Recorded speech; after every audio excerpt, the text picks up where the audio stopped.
Crank up the old Victrola, folks. How about that? Spin those old records into cold, hard cash. How do we do that? Paul Robinson is here from Cash for Records with his daughter, Grace. And why is Grace here? Well, Grace, she refers to herself as the boss. She kind of runs the show. But she is the brains of the operation. I just kind of follow her around. Was she inspirational to starting this business, or did she just arrive when the business started? Well, no, I've been doing this for over 20 years. So actually her sisters, we started doing this as a family back in the early 2000s. And, you know, we would like leave church and we'd like go into certain neighborhoods and just start passing out flyers and stuff saying we bought old records and stuff like that. And, you know, it just kind of grew. And then God has a sense of humor. And she came around in 2018 and she... Yeah, she's my sidekick. She follows me everywhere. And that is just a fabulous thing. Another fabulous thing, I see some of these records you have out here. I've got these in deep stash. Like, I've got this record. I cherish that record. I've got the Pink Floyd record. Yes, Dark Side of the Moon. Yes, everybody classic. Yeah, fantastic. So you're out buying records, and why are you buying records? Well, 90% of my inventory, I have a partner, he has record stores in Europe, so a lot of this stuff ends up at record stores in Amsterdam and stuff where... Cool city. Very cool, and there's a lot of foot traffic, so it works out good because, yes, they have a lot of collectors and buyers out there because it's an international hub. That is great. And they probably blare the music out onto the sidewalk to attract people in, or no? They do, yeah, sometimes. I just guessed. I was just guessing. So tell us about some of the stuff here. What do you specialize in? What are you looking for? And can our audience help you with your business? Sure.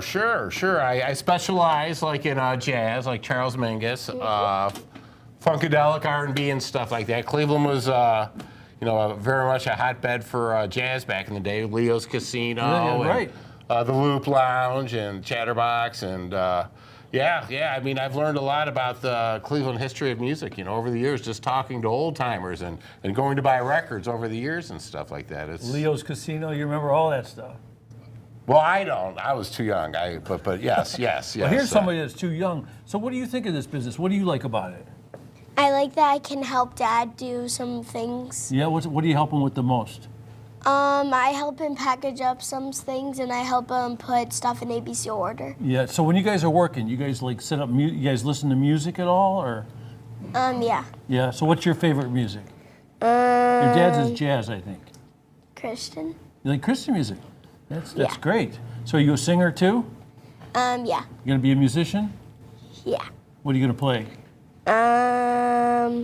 Probably some Christian. Okay. Beatles. Beatles. So you like some Beatles. Mm-hmm. So what are some of the really hot items? It's hard to find the things that you're really looking for that are treasured. Well, everything's getting hard to find nowadays. The original, because, you know, they've repressed everything and everything's reissued. Is that box got 45s in it? Yes, this has got 45s some people have 45s in it. Some people, believe it or not, don't know what 45s are. Oh my gosh, yes. This is the old containers they used to walk around. These were, the hits were built on these. Take them to your high school dances and stuff. And why do they call them 45s? Because they spin at 45 revolutions a minute. So that's why they're called 45s. 45 RPMs. Yeah, 45 RPMs. Yeah, and then what's a regular album? How many 33 RPMs. And then the real old thick ones that break real easy that your grandparents had, those are called 78s. 78s. But yeah, so there's some 45s. So they spin faster. So what's a giant treasure in the 45s nowadays? Well, like this is actually a record from Cleveland, Ohio. I mean, this is Way Out Records over there on Uthwaite and 55th. So that's the 57 Chevy of records? Yeah, well, I mean, Cleveland had a lot of recording studios back in the day and stuff like that, and you know, there's a lot of gospel music and soul that was, you know, produced here and stuff like that. Remember Record Revolution? Oh yeah, down in Coventry. Oh yeah. So that was a great one there. So are you asking folks out there, if you've got a collection of records just sitting around there doing nothing, you'll actually buy them from them? Yes. That's what Grace and I do. Is you know, we advertise. We have a TV commercial, and you know, we make appointments and we go out and see people because, you know, a lot of our clientele, they're older people. They can't carry the records around to different record stores and stuff like that. So, you know, I'll come out and I'll make an appointment and evaluate the collection. You know, if I'm interested, I'll make a cash offer. Yeah, because a lot of times these things are just sitting around. The days of the old time stereos might be coming back, but they've been gone for so long. Yes, when I got started in this, it was not very cool to be dealing in records and stuff. My children were embarrassed about it, and nowadays Dad's pretty cool and stuff Yeah. like that because I sell Everyone had records. big amplifiers and preamplifiers and reel-to-reel tape recorders, big speakers, and a whole big record collection. What do you think of that, Grace?